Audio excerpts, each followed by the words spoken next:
Well, I've emptied out another mailbag this week, the first post-World Series mailbag. It's really heavy still. It's still conversational. I still don't know how that's possible, but we won't overthink it.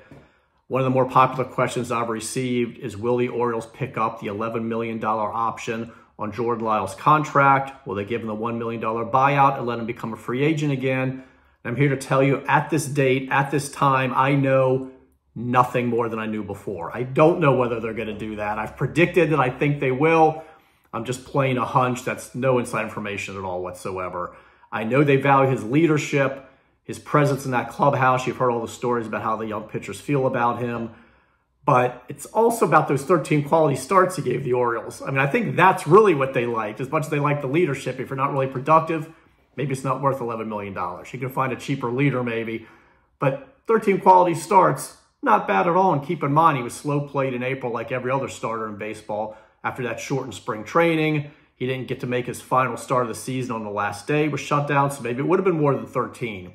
So I certainly could see them thinking, look, it's worth it to bring him back. He certainly wants to come back and still go out there and get that veteran starter for the top of the rotation, wait for John Means to come back. Grayson Rodriguez probably will break camp with the team in the rotation. You hope D.L. Hall will be a starter breaking camp. You've got Kyle Bradish, you've got Dean Kramer, you've got Tyler Wells. I mean, you can't have enough starting pitching. They want that depth. So I could see where Jordan Lyles is the guy they want to bring back. But they could also decide, hey, we could funnel that money somewhere else and maybe just go ahead and say thank you, but we could go another direction. They also could go ahead and decide not to bring him back at that rate and then negotiate another deal when he's a free agent. It's not like you're not allowed to negotiate with him.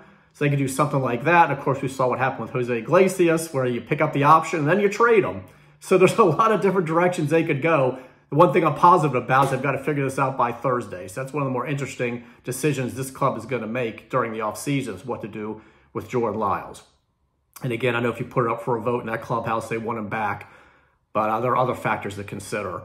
And the other big question I've been getting is, are they more likely to go the free agent or trade route to bring in that starter or big bat? And again, no firm answers here. I think they're going to do both. I think they're going to go ahead and sign some free agents, major league deals, certainly minor league deals. They always do that to improve their depth in the system, have spring training invites.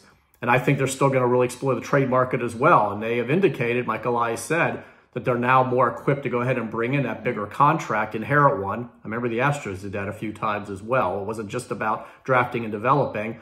Now, they're not going to outspend a lot of teams here, but they are willing to increase that payroll. They know it's coming.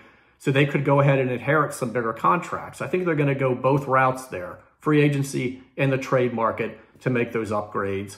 Where you put in that big bat, we don't know still. And they don't either, as Elias said, toward the end of the season there. It's not like they're targeting one specific position where they would go ahead and plug in that bat. It's more about where bat can they get, and then you kind of figure that out. Is it DH/first base to share with Ryan Mountcastle? Is it second base? They're pretty loaded in the outfield right now, and certainly that left side of the infield. They don't need a catcher. They have somebody named Adley Rutschman who's handling that. So it's going to be interesting to see where that bat goes. But I think they're going to go ahead and explore that trade market hard.